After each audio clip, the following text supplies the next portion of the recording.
पर महाराष्ट्र प्रदेश काँग्रेस अनुसूचित जाती विभागाचे शिर्डी येथे 2 दिवसीय राज्यस्तरीय शिबिराला मोठा प्रतिसाद। राहता तालुक्यातील शिर्डी येथे 2 दिवसीय शिबिराचे आयोजन करण्यात आले आहे। यामध्ये संविधान के राह पर महाराष्ट्र प्रदेश काँग्रेस अनुसूचित जाती विभागाचे शिर्डी येथे 2 दिवसीय राज्यस्तरीय शिबिर अनुसूचित जाती विकासाचे धोरण, सध्याची राजकीय परिस्थिती इतर विषयांवर चर्चा झाली असून शिबिराला सुरुवात झाली असून या कार्यक्रमात राज्यातील मोठ्या प्रमाणावर कार्यकर्ते हजर झाले होते। राज्यातील अनुसूचित जातींच्या बाबतीतील अडीअडचणी, त्यांच्या विकासाचे धोरण, सध्याची राजकीय परिस्थिती तसेच इतर महत्त्वाच्या विषयांवर सांगोपांग चर्चा घडवण्यासाठी महाराष्ट्र प्रदेश काँग्रेस अनुसूचित जाती विभागाच्या वतीने शिर्डी येथे संविधान के राह पर या 2 दिवसीय राज्यस्तरीय प्रशिक्षण शिबिराचे आयोजन करण्यात आले आहे। या शिबिरासाठी मार्गदर्शन करण्यासाठी खासदार मुकुल वासनिक साहेब, सरचिटणीस अखिल भारतीय काँग्रेस के राजू सर, राष्ट्रीय समन्वयक CWC सदस्य राजेश लिलोटिया साहेब, राष्ट्रीय अध्यक्ष अनुसूचित जाती विभाग पहिल्या दिवशी उपस्थित होते। कार्यक्रमाचे प्रास्ताविक शिबिराचे आयोजक सिद्धार्थ हर्ती आंबिरे यांनी केले। अनुसूचित जातीच्या प्रश्नावर आम्ही राज्यभर रस्त्यावर उतरू असे सांगून अनुसूचित जातीच्या योजना प्रभावीरित्या अंमलबजावणी झाली पाहिजे अशी आग्रही मागणी केली। सुरुवातीला खासदार मुकुल वासनिक आणि राजेश लिलोटिया यांचे स्वागत प्रदेशाध्यक्ष सिद्धार्थ हत्ती आंबिरे यांनी केले। सूत्रसंचालन पवन कुमार डोंगरे यांनी केले। कार्यक्रमाला आमदार लहू कानडे, माजी आमदार विजय खडसे, राजेश लाडे, ॲडव्होकेट विजय साळवे, अश्विनी खोब्रागडे, संजय भोसले, बंटी यादव, गौतम गवई, सुजित यादव, राजेंद्र वाघमारे, प्रवीण सुरवाडे, कृष्ण भंडारे सह शेकडो पदाधिकारी उपस्थित होते। तत्पूर्वी सकाळी महात्मा गांधी यांना अभिवादन करून रॅली काढण्यात आली।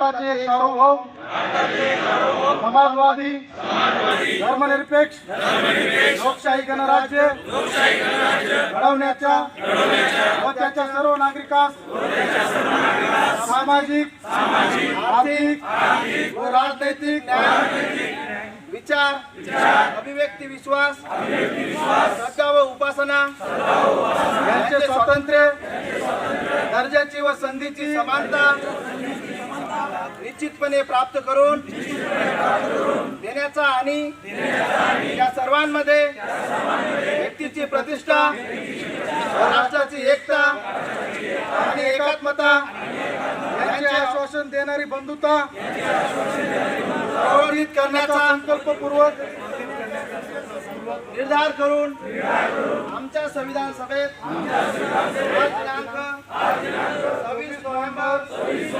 1949 रोजी याद्वारे हे संविधान अधिकृत आणि अधिनियमित करून स्वतःवरच अर्पण करीत आहोत।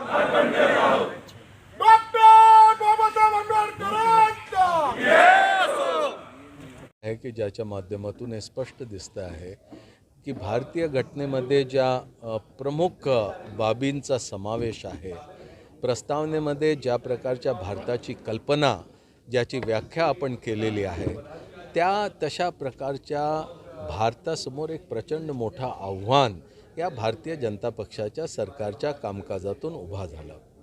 आपण लोकसभा राज्यसभेचं कामकाज बघतो, संसद चालतच नाही।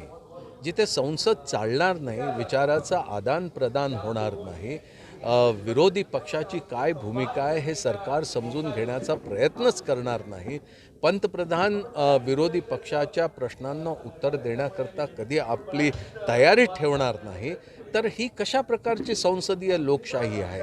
तर लोकशाही समोर एक प्रचंड मोठं आव्हान या सरकारनं उभं केलं। न्यायपालिकेसमोर कशा प्रकारची परिस्थिती आहे, आजची पत्रकारिता आणि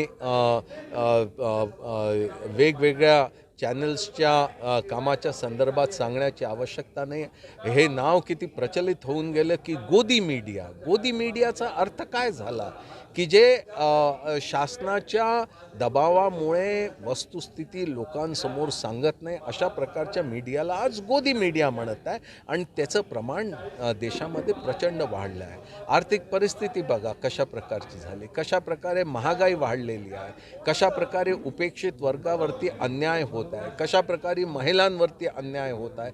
या सर्व बाबींमुळे आम्ही बघत आहोत की भारताच्या लोकशाहीसमोर, भारताच्या घटनेसमोर प्रचंड मोठं आव्हान आहे आणि सिद्धार्थ हत्तीअंबेरे त्यांच्या सर्व सहकाऱ्यांचं मी मनापासून अभिनंदन करतो. संपूर्ण राज्यातून आणि देशातील अनेकांना त्यांनी शिर्डीला या